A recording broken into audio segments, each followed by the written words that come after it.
Assalamualaikum warahmatullahi wabarakatuh. Bismillahirrahmanirrahim. Alhamdulillahi rabbil alamin wa bihi nasta'inu ala umurid dunya waddin. Wa sallallahu wa sallama wa baraka ala nabiyyina wa syafi'ina wa habibina Muhammadin wa ala alihi wa ashabihi wa tabi'ina lahum bi ihsanin ila yaumiddin. Qala Allah Ta'ala fil Qur'anil Karim, a'udzu billahi minasy syaithanir rajim. Bismillahirrahmanirrahim. Ya ayyuhalladzina amanu idza nudiya lis-salati min yaumil jum'ah fas'au ila dzikrillahi wa dzarul bay'. Al-ayah. Amma ba'du. Hadirin hadirat bapak-bapak yang dimuliakan oleh Allah Subhanahu wa taala.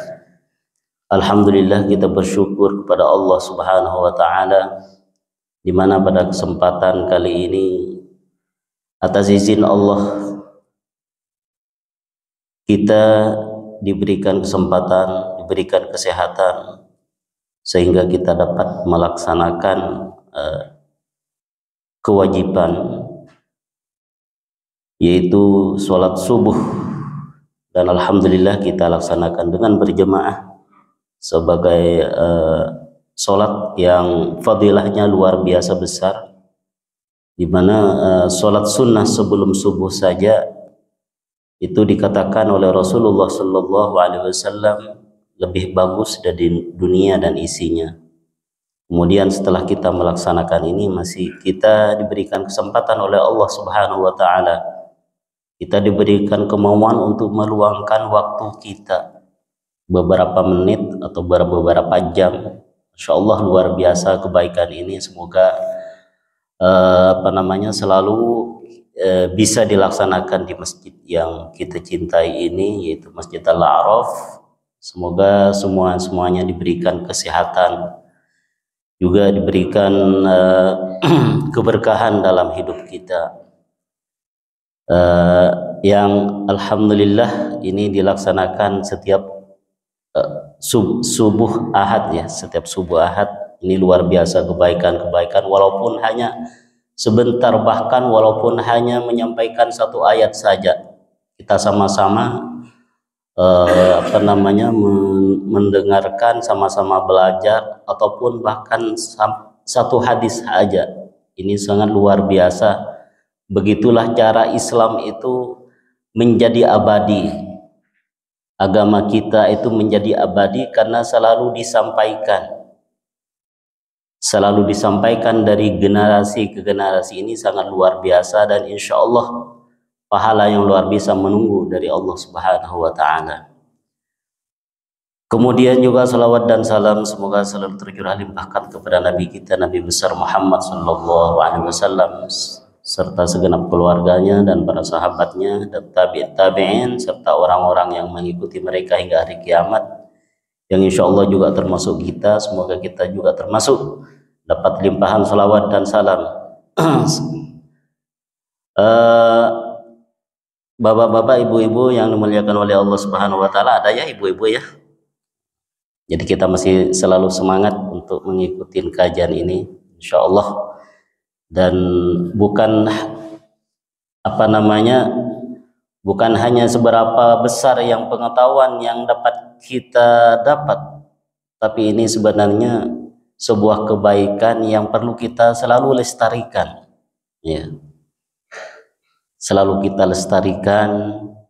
Ini dalam rangka juga kita memohon kepada Allah Subhanahu wa taala dengan kajian ini menjadi asbabus sabat aladdin, termasuk sebab-sebab kita masih selalu di jalan agama Allah begitu. Apalagi kita hidup di akhir zaman ini, hidup di zaman yang serba fitnah, banyak hal-hal yang ingin menyelewengkan kita dari agama kita, banyak hal-hal yang menyebabkan kita lupa terhadap agama kita, atau mungkin juga lupa terhadap ajaran kita, atau mungkin juga saking banyaknya informasi sampai kita kadang-kadang masih bingung mana informasi yang benar, mana informasi yang salah, begitu. Jadi banyak macam-macam di dunia ini pada saat ini yang mengkaburkan kadang-kadang pengetahuan kita. Jadi semoga dengan adanya kajian-kajian semacam ini bisa kita lebih lebih tetap, lebih yakin, lebih meyakinin ilmu agama yang telah Allah Subhanahu wa taala takdirkan kepada kita, karena ini agama Islam merupakan nikmat yang sangat besar yang Allah berikan, karena Allah tidak memberikan kepada semua orang. Berapa banyak manusia di dunia ini, tapi banyak yang tidak mengakui Islam. Padahal Islam itu satu-satunya agama yang diridhoi oleh Allah Subhanahu wa taala. Kemudian hanya dengan jalan Islam itu mencapai keselamatan di dunia dan akhirat. Ya. Tidak ada jalan lain kecuali Islam. Itu harus menjadi keyakinan bagi kita, bahwa hanya dengan cara Islamlah kita akan mendapat keselamatan, kita akan mendapat kebahagiaan di akhirat nanti. Dengan cara lain tidak ada. Sekarang kan banyak informasi-informasi yang mengajak kepada umat Islam khususnya ini agar meyakinin semua ajaran itu semuanya benar dan akan membawa keselamatan. Itulah. Jadi itu adalah informasi yang salah, yang melenceng dari ajaran agama kita. Betapa banyak ayat-ayat yang menjelaskan di dalam Al-Quran maupun juga hadis-hadis Rasulullah Sallallahu Alaihi Wasallam yang menyatakan bahwa hanya dengan Islam keselamatan itu bisa diraih. Begitulah Allah Subhanahu Wa Taala membuat aturan bagi umat manusia. Di dalam Al-Quran, sebagaimana kita imanin Al-Quran, termasuk rukun iman kita, iman kepada kitab-kitab Allah, termasuk di dalamnya Al-Quran, itu di dalamnya mengajarkan bahwa memang hanya Islamlah. Bahkan dengan jelas di sebuah ayat kan dijelaskan, wa may yabtaghi ghairal islami dinan falyuqbal.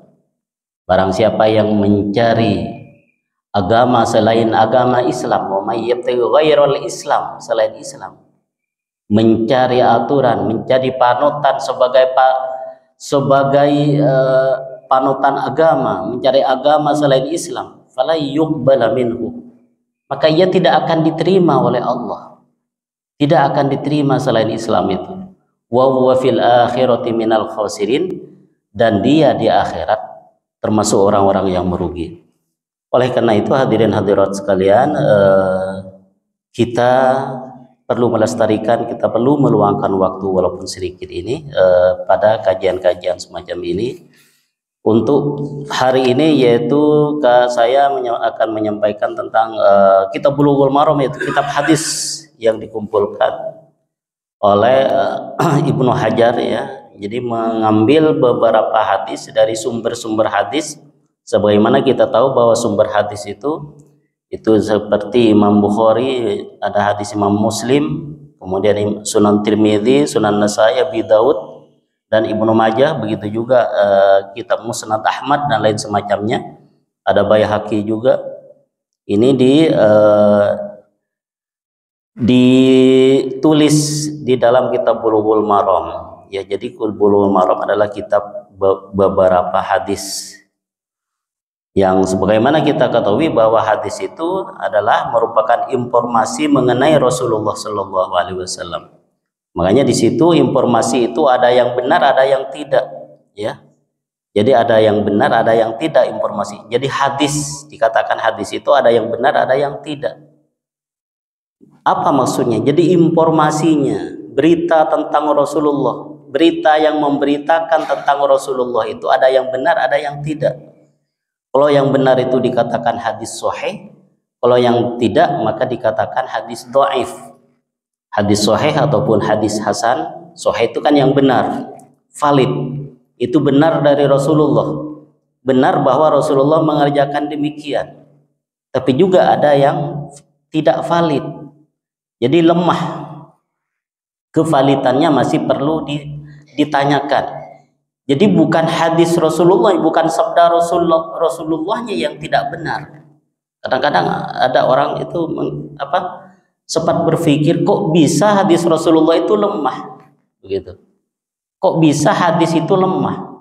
Bahkan kok bisa hadis itu palsu? Ya, hadis palsu kayaknya. Jadi orang memahami itu seakan-akan perkataan Rasulullah itu palsu. Naudzubillah, bukan demikian yang dimaksud. Jadi yang dimaksud beritanya itu palsu. Beritanya itu bukan sabda Rasulullah.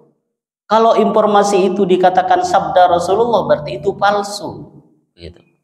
Jadi kalau memang benar-benar hadis sahih, benar valid dari Rasulullah, maka itu sabda Rasulullah itu benar. Gitu.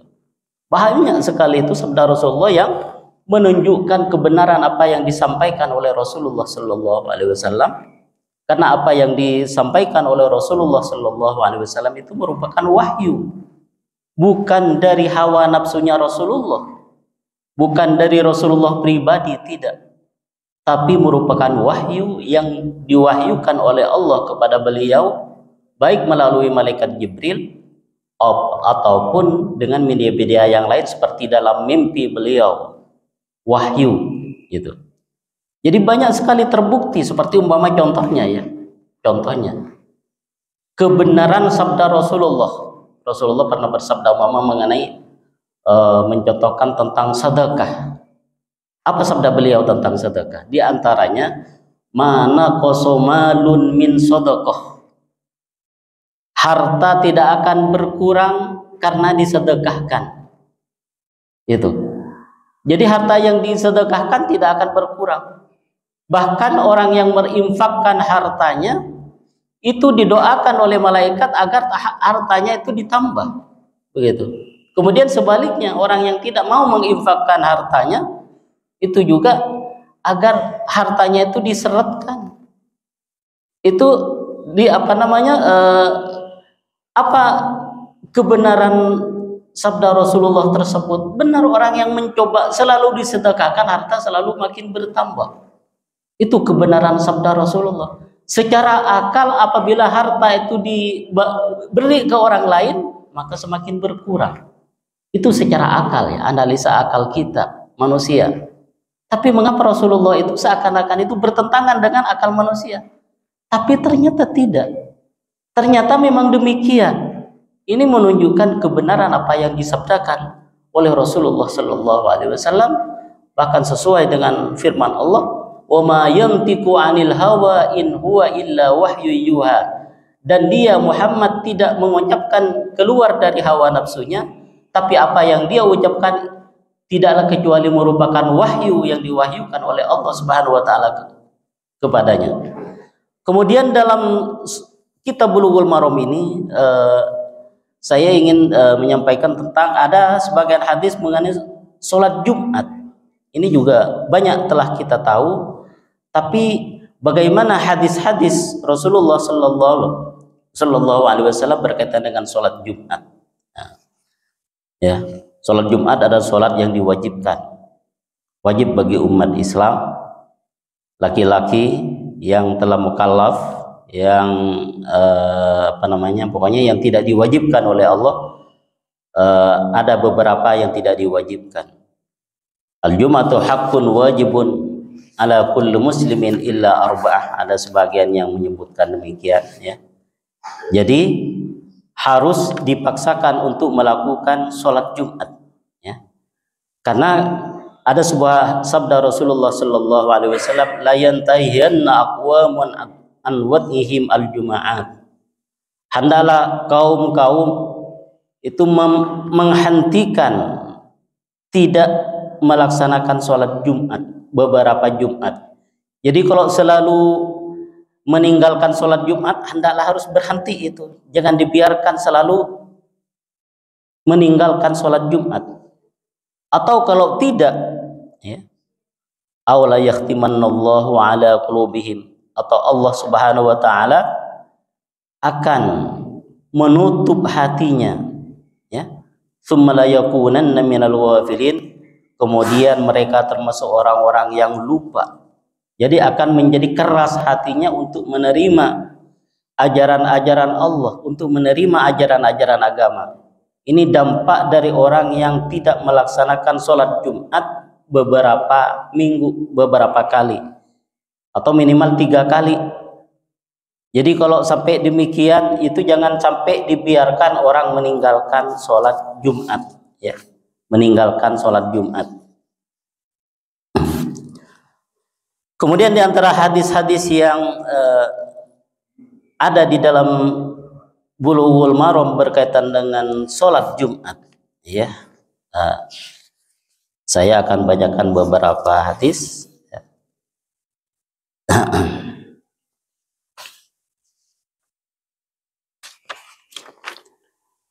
Ini dari Jabir radhiyallahu anhu qala.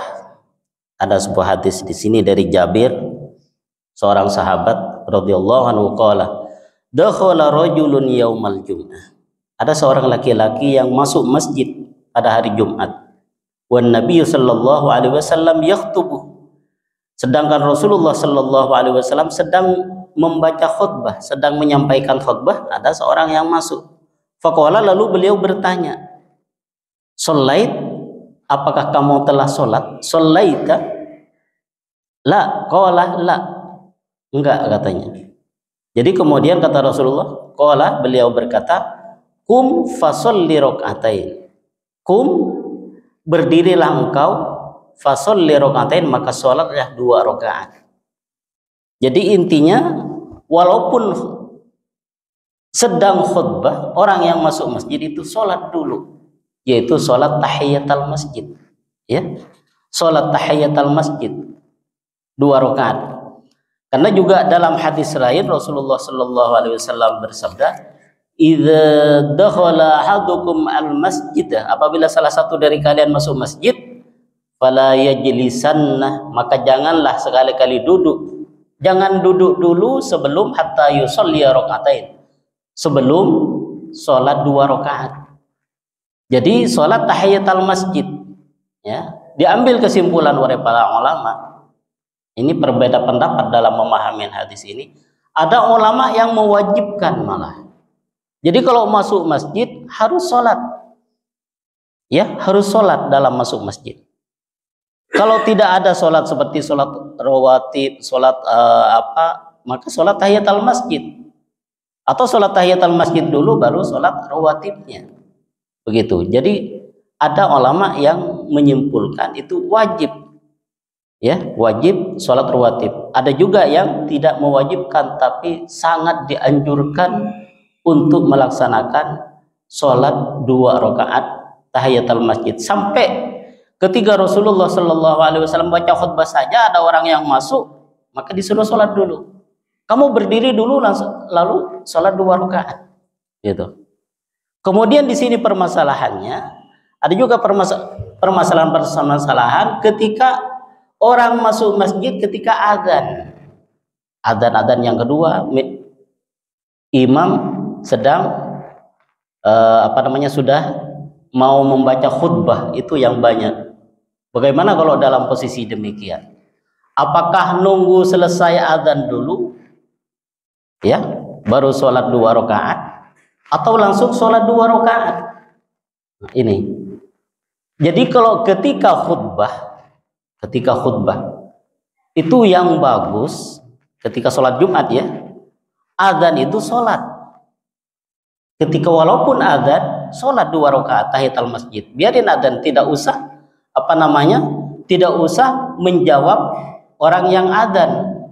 Mengapa? Karena nanti sebentar lagi khutbah dimulai, sedangkan orang mendengarkan khutbah itu hukumnya wajib. Menjawab adzan hukumnya sunnah. Jadi ketika itu tidak usah menunggu dulu. Bagusnya sebagaimana dikatakan oleh para ulama, itu lebih bagus langsung sholat walaupun sedang adzan. Kalau adzan sudah imam mau membaca khutbah, Nah, ini bukan adzan yang pertama. Kalau adzan 2 kali.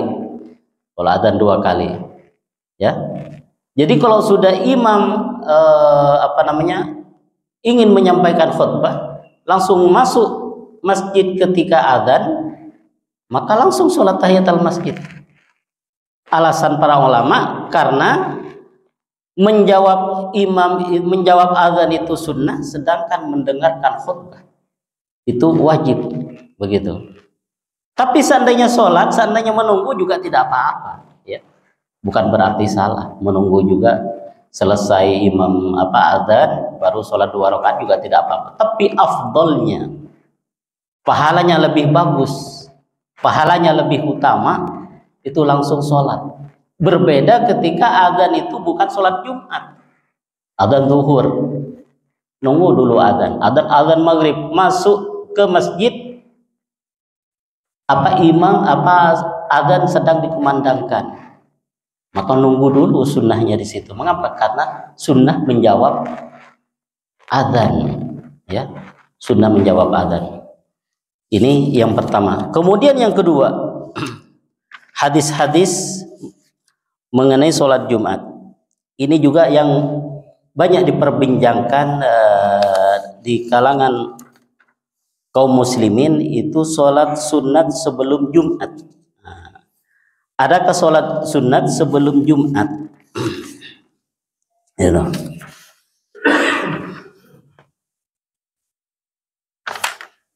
Sholat sunat sebelum Jumat, sholat qobliyah Jumat. Ini ada sebuah hadis. Di sini disebutkan an Abi Hurairah radhiyallahu anhu qala Rasulullah sallallahu alaihi wasallam. Rasulullah sallallahu alaihi wasallam bersabda, "Man ightasala, barang siapa yang mandi, tsummatal Jum'at, kemudian datang ke salat Jumat, datang ke masjid, fa shalla ma qaddara lahu, lalu dia salat seberapa banyak ia mampu, salat berapa aja, masuk masjid langsung salat berapa aja, baik yang pertama salat tahiyatul masjid, kemudian setelah itu salat berapa saja, tidak ada batasan, ya. Tidak ada batasan sholatnya. Kemudian summa ansot, kemudian dia mendengarkan khutbahnya imam, hatta yafrughal imamu min khutbati, sampai imam itu selesai khutbahnya. Summa yusolli ma'hu, lalu ia sholat bersama imam sholat Jumat. Kalau orang melaksanakan demikian, ghufira lahu ma bainahu wa bainal jum'atil ukhra, ia diampunin dosa-dosanya antara Jumat itu dengan Jumat berikutnya. Jadi seminggu itu dosa-dosa yang dilakukan selama seminggu diampunin oleh Allah Subhanahu wa taala. Bahkan bukan hanya seminggu, dalam hadis ini disebutkan wa fadlu salasati ayyam, dan seminggu lebih 3 hari, dilebihin 3 hari. Jadi seminggu 3 hari dosa-dosanya akan diampunin oleh Allah Subhanahu wa taala bagi orang yang mandi dulu sebelum datang ke masjid, kemudian sholat berapapun mampunya, mampu 2 rakaat, kemudian mendengarkan khutbahnya imam, kemudian sholat Jumat, maka dosa-dosanya akan diampuni oleh Allah. Jadi di sini bisa dipahamin, ya, dari hadis ini hadisnya diambil kesimpulan oleh para ulama bahwa ini tidak menunjukkan sunnah qobliyah, ya. Jadi memang ada khilaf di kalangan ulama. Ada ulama yang menyatakan bahwa qobliyah Jumat itu tetap ada sunnah qobliyah Jumat, karena Jumat itu dikiaskan dengan sholat zuhur. Jadi dikiaskan sholat Jumat sebagai ganti sholat zuhur, sedangkan sholat zuhur ada qobliyahnya. Dalam hadis Rasulullah Sallallahu Alaihi Wasallam, barang siapa yang sholat sebanyak 12 rakaat sehari semalam, maka Allah bangunkan rumah di surga. Itu sholat rawatib maksudnya. Jadi dikiaskan kepada itu, maka sebelum Jumat ada sunnah qobliyahnya. Di antaranya itu dalam madhab Syafi'i. Dalam madhab Syafi'i memang dianjurkan untuk sholat sunnah qobliyah.